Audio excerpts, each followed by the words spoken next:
नमस्ते प्रिय बच्चों। मैं Saint John senior secondary school Bundi road Kota से आपकी हिंदी विषय की शिक्षिका प्रमीला गुप्ता। आज मैं आपको आपकी पाठ्य पुस्तक नूतन सरल हिंदी माला कक्षा 8 का पाठ 1 जो एक कविता है का अध्ययन कराने जा रही हूँ, जिसका शीर्षक है हंस रही उषा। इसके कवि हैं भारत भूषण अग्रवाल। पहले हम कवि के बारे में जानते हैं कि भारत भूषण अग्रवाल का जन्म सन 1919 में मथुरा उत्तर प्रदेश में हुआ था। ये एक प्रगतिवादी कवि थे। इनकी कविताएं प्रकृति से भावनात्मक व निकट संबंध स्थापित करने की प्रेरणा देती हैं। इस कविता में भी कवि ने प्रातःकालीन प्राकृतिक सौंदर्य का सुंदर और भावप्रवण वर्णन किया है। अब हम बात करते हैं पहले पद की। बह चले रश्मि के प्राण विहग के गान, मधुर निर्झर के स्वर झरझर झरझर, प्राची का रुनाब क्षितिज मानो अंबर की सरसी में, सरसी मतलब तालाब में, फूला कोई रक्तिम गुलाब रक्तिम सरसिज, सरसिज मतलब कमल।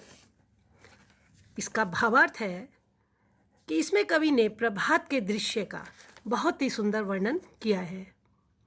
उनके अनुसार इस समय पूरब के क्षितिज पर लाली छा जाती है, जिससे अंधकार का लोप होने लगता है। कवि कहते हैं कि सूरज की किरणें अपनी उपस्थिति दर्ज करा चुकी हैं। वातावरण में एक मधुर सा संगीत विद्यमान हो गया है। कलियों, फूलों, पक्षियों, झरनों में नया जीवन आ गया है। पूर्व दिशा में उदित हो रहा सूर्य ऐसा प्रतीत हो रहा है जैसे कि लाल सुर्ख गुलाब, लाल कमल आसमान रूपी तालाब में खिल गए हों। अब बढ़ते हैं दूसरे पद की ओर।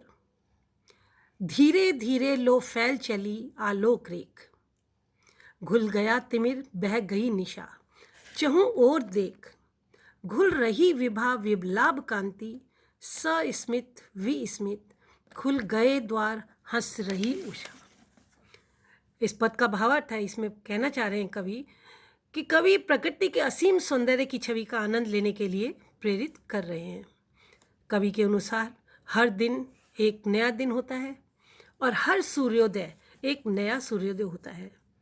कवि कहते हैं कि सूर्य के प्रकाश ने धीरे धीरे अंधकार का समूल नाश कर दिया है। प्रकाश की रेखा चारों ओर फैल गई है और सूरज की किरणें आंगन में खिलखिलाने लगी हैं। अंधकार के लोप होते ही प्रातःकालीन उषा, प्रातःकालीन सुबह सूरज की किरणें अपनी मंद मंद मुस्कान बिखेर रही हैं। चारों ओर प्रातःकालीन उषा की चमक, निर्मल कांति जो मुस्कुरा रही है, चकित कर देने वाली है। कवि को लगता है कि नवीनता की चादर ओढ़े प्रकृति हमें चमत्कृत कर रही है और उषा उन्मुक्त रूप से हंस रही है।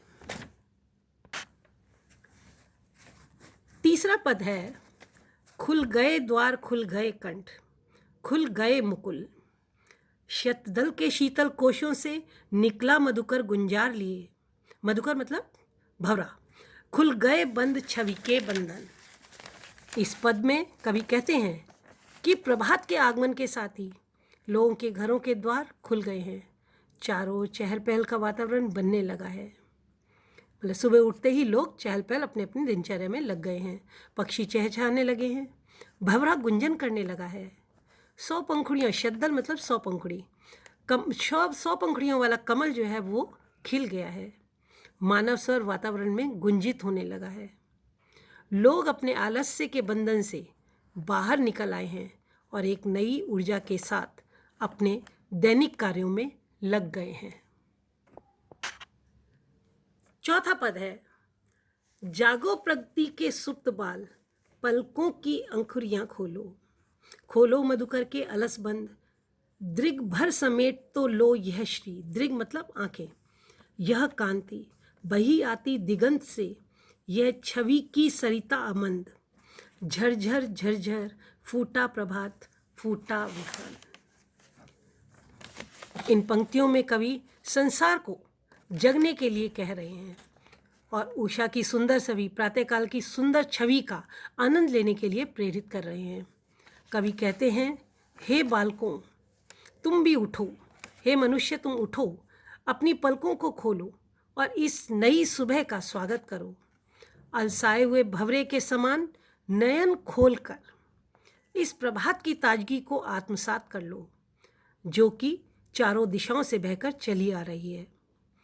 सुबह की लालिमा के प्रभाव की जो शोभा नदी की तीव्र गति के समान सभी दिशाओं के अंत से आ रही है, उसे अपने नैनों में भर लो, अर्थात प्रफुल्लित होकर जीवन के निर्वहन में, जीवन की दैनिक दिनचर्या में नदी की झरझर ध्वनि के समान जुट जाओ। हे मानव, सवेरा हो चुका है। जीवन का असली सुख धन ऐश्वर्य में नहीं, प्रकृति से जुड़े रहने में है।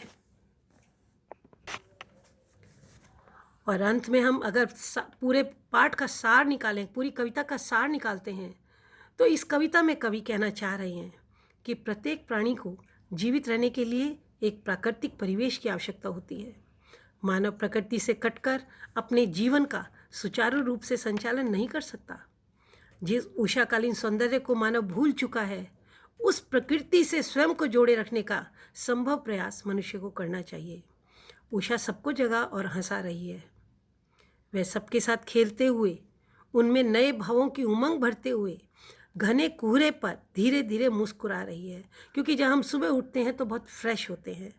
मानो कह रही हो कि ये मानव, तो इस उषा का भरपूर आनंद ले, यही असली जीवन है।